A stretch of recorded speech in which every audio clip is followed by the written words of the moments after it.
दोस्तों नमस्कार। क्या भारत की विदेश नीति फेल तो नहीं हो चली है? यह अलग मसला है कि भारत के विदेश मंत्री इजराइल जाने को तैयार हैं और भारत के वित्त मंत्री इस वक्त अमेरिका में हैं।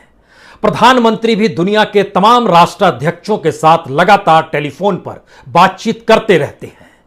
लेकिन शायद विदेश नीति के मद्देनजर यह पहला मौका है जब बांग्लादेश भारत को आंखें दिखा रहा है और साफ तौर पर कह रहा है कि आप अपने देश के भीतर में सियासत साधने के लिए जिन नीतियों को अपना रहे हैं उसका असर अगर बांग्लादेश पर पड़ेगा तो उसका असर आपके देश पर भी पड़ सकता है। और जो समझौता 37 बरस से चीन चाहता रहा कि भूटान के साथ हो जाए, वह इस वक्त हो चला है।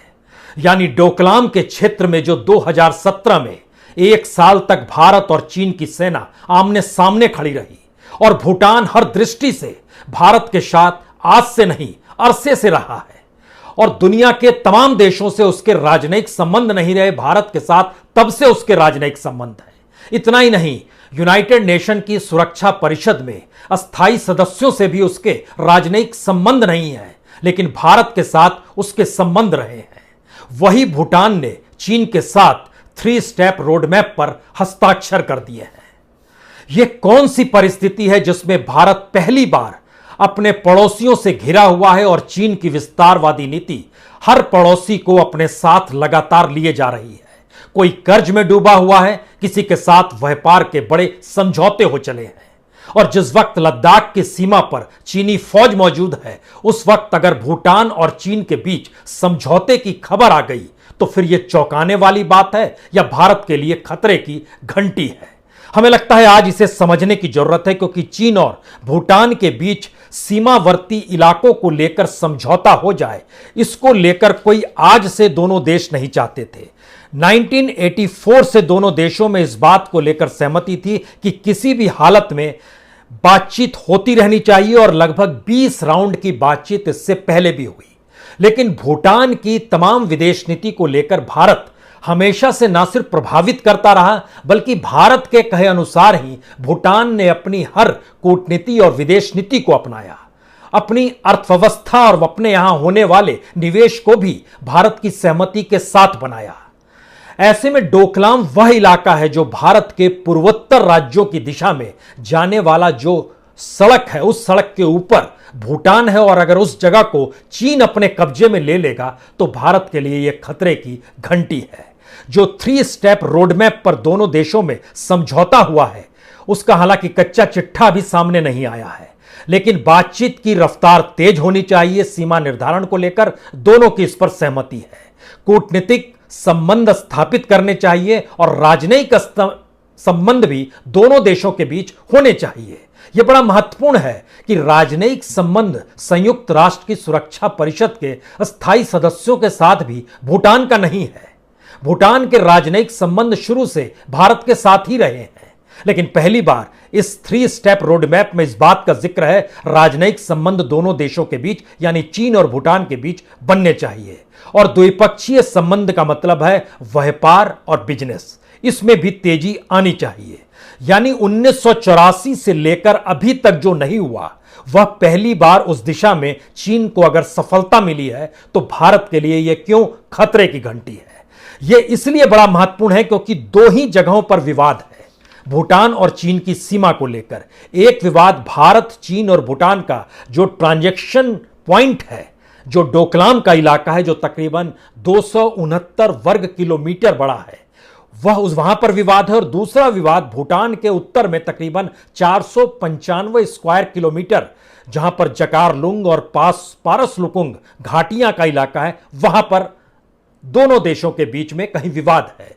लेकिन चीन अपने तौर पर कहता रहा है कि जो आपके साथ हमारा विवाद है, उसमें जो भूटान के उत्तर में जो लगभग 495 स्क्वायर किलोमीटर बड़ा है, वो आप रख लीजिए, लेकिन हमें आप भारत, चीन, भूटान के ट्रांजैक्शन के करीब वाले विवादित क्षेत्र को सौंप दीजिए, जो कि उसकी तुलना में आधे से भी कम है।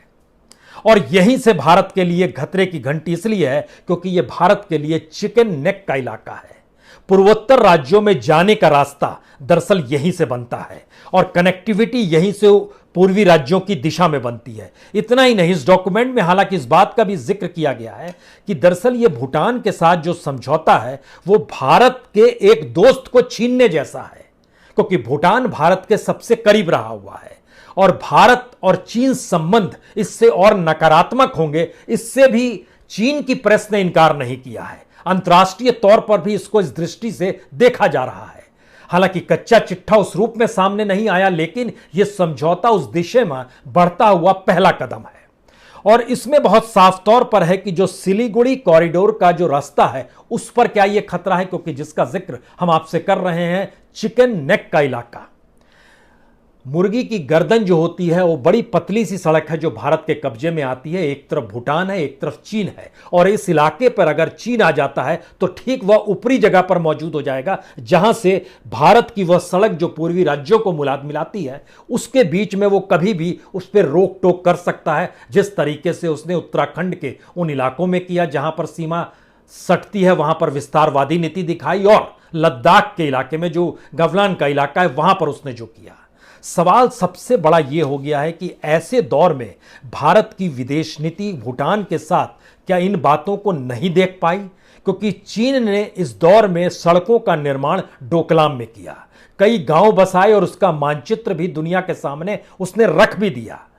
और भारत और चीन अपने तौर पर अपनी सीमा को लेकर लगातार वार्ता भी कर रहे हैं, और इन तमाम चीजों के बीच में अगर भूटान के साथ उसके समझौते हो जाते हैं तो भारत के लिए यह कितने संकट की परिस्थिति है, यह सिर्फ इस बात से समझा जा सकता है कि दरअसल भूटान की अपनी राजनीतिक, सामाजिक, आर्थिक परिस्थितियां पूरे तरीके से भारत से जुड़ी रही है। यहां तक कि चीन के साथ कोई राजनयिक रिश्ते अभी तक उसके नहीं रहे हैं, दुनिया के दूसरे देशों के साथ भी नहीं रहे हैं। यहीं से एक दूसरा सवाल शुरू होता है। एक तरफ अगर भूटान की यह परिस्थिति है तो उसी दिशा में बांग्लादेश भी है, और बांग्लादेश में दशहरा के वक्त यानी दुर्गा पूजा के वक्त जिस तरीके से हिंदू मंदिरों पर हमले हुए, उसके बाद पहली बार शेख हसीना ने जो बातें कही वह दोनों देशों के संबंध को लेकर या मौजूदा वक्त की दोनों देशों की आंतरिक राजनीतिक परिस्थिति को लेकर एक नए संकट की तरफ ले जाती है। यह संकट इसलिए बड़ा है क्योंकि शेख हसीना अपने तौर पर भारत के बेहद करीब मानी जाती है। अवामी लीग यूं भी अपने को सेकुलर लगातार बताती रही है, और उसने भी इस बात का प्रयास किया है कि धर्म और धर्म के आधार पर सियासत वहां पर हावी ना हो। लेकिन शेख हसीना ने पहली बार अब बांग्लादेश में हिंदुओं को सुरक्षा देने का तो जिक्र कर दिया, चूंकि एक इस्कॉन मंदिर में जिस तरीके से हमला हुआ, वहां पर एक भक्तजन मारे गए, कई घायल हो गए, लेकिन पहली बार बांग्लादेश में हिंदुओं की सुरक्षा को लेकर जो शेख हसीना ने कहा भारत को सतर्क रहना चाहिए, भारत ऐसा कुछ नहीं होना चाहिए भारत के भीतर में जिससे उनके मुल्क में और वहां के हिंदुओं पर असर पड़े।